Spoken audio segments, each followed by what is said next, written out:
Prepárate para una historia de época que tiene de todo. Imagina a Josefina de Beauharnais, una dama nacida en una plantación de azúcar en el Caribe, que pasa de la guillotina durante la Revolución Francesa a emperatriz de la moda y el arte. Se casa con el témpano de Napoleón, pero el amor y la política son un cóctel explosivo. Spoiler, el imperio necesita un heredero y la cosa se pone complicada. Primeros años. Imagina la brisa cálida de Martinica acariciando los campos de caña de azúcar, donde un día nació la prometedora Josefina de Beauharnais, bajo el nombre de Marie Giuseppe Rose Tasse de la Pagerie. Su origen resonaba en el Valle del Loira, cargado de sueños y aspiraciones que la vida, caprichosa, se encargaría de poner a prueba. En el viaje hacia la prosperidad, los huracanes y la inexperiencia de su abuelo, Gaspard Tasse, jugaron una mala pasada. Sin embargo, un asiento en la corte del rey Luis XV en 1752 parecía abrir un pasillo dorado, aunque efímero, antes de regresar a la tierra madre, Martinica. El destino de Josefina quedó marcado entre cañaverales y risas de esclavos en Les Truisilets, donde la figura entrañable de Marion, la enfermera esclava, dejó huellas imborrables en su corazón. Risas de infancia resonaban junto a sus hermanas menores, Catherine Désirée y Marie-Françoise, hasta que la tragedia golpeó en 1777 con la partida repentina de Catherine Désirée.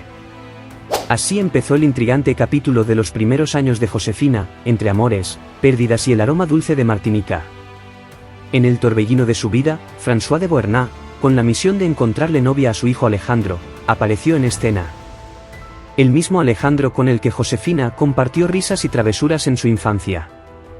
El destino tejía su intrincado plan. Inicialmente interesado en Catherine Désirée, la tragedia cambió el rumbo, y la elección recayó en Josefina. En octubre de 1779, armada de ilusiones, emprendió el viaje hacia París con su padre, donde sellaría su destino con Alejandro.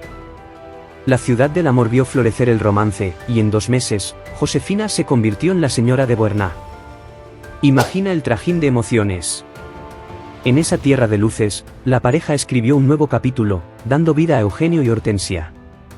Entre risas de niños y susurros de la alta sociedad parisina, Josefina tejió los hilos de un destino que la llevaría a las alturas del poder y la grandeza, sin sospecharlo aún.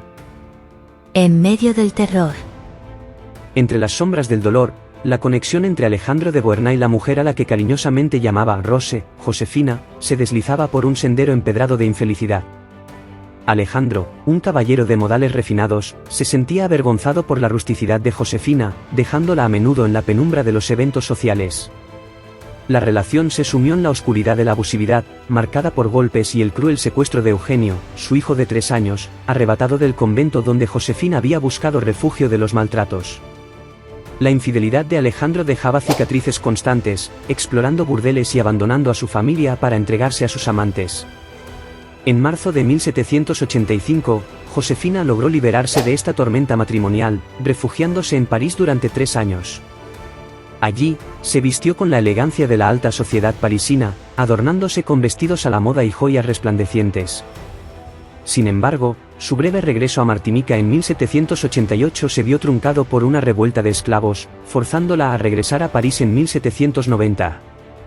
En ese momento, la Revolución Francesa rugía con fuerza. A pesar de haber apoyado sus primeras etapas, las raíces aristocráticas de Alejandro lo pusieron bajo sospecha durante el reinado del terror. Después de ser acusado radicalmente por su desempeño en el asedio de Maguncia, fue arrestado en marzo de 1794. Aunque su historia con Josefina estaba marcada por abusos pasados, ella defendió a su marido y compartió su destino al ser arrestada en abril.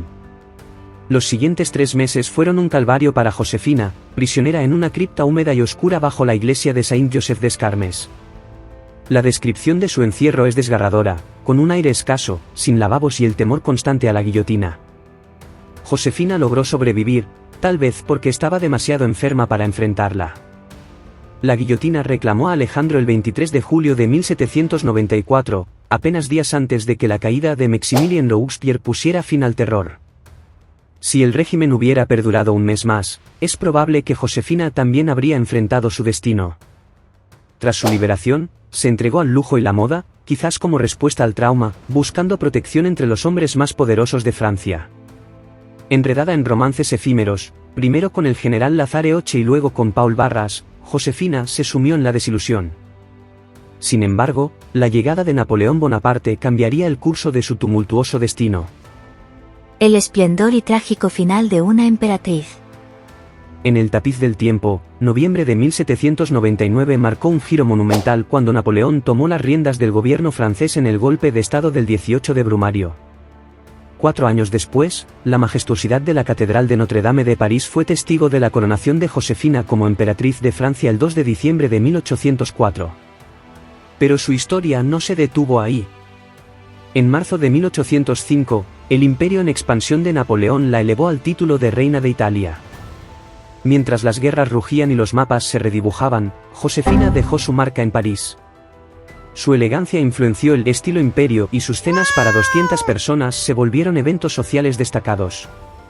Pero el esplendor tenía un precio, y las celosas miradas de las hermanas de Napoleón no cesaban.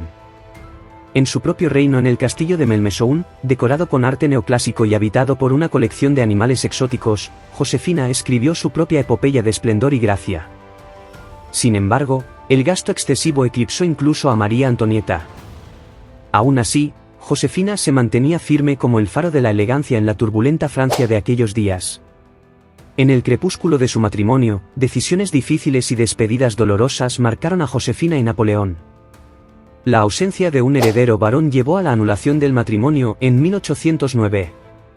La ceremonia de divorcio en 1810 resonó con la huella de un amor transformado, pero persistente. A pesar de la separación, Napoleón permitió que Josefina retuviera el título de emperatriz. En abril de 1814, el destino de Napoleón oscureció con su abdicación forzada. Mientras él se exiliaba, Josefina seguía celebrando la vida en Malmaison.